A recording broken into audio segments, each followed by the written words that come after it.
مرد برای نام میمیرد، نامرد برای نام.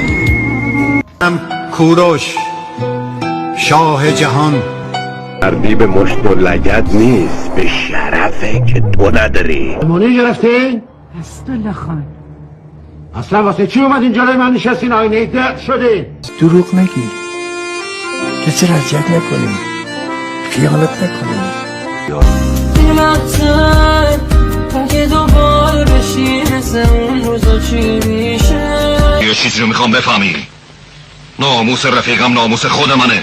یه نصیحت بهت میکنم، هیچ وقت یادت نره. اگر میخوای تو دنیای وانفسا زندگی کنی و سرتو کسی کلا نذاره، حال همه ما خوب است، ملالی نیست جز گم شدن گاه به گاه خیلی. میمردم خیلی معروف میشدم. ما عادت داریم یکی متاسفانه هر دستش بدیم، بعد این وای چقدر باحال بود، بعد همه سریع شروع میکنن عکسای 2 نفریشون رو با اون یارو میذارن تو اینترنت.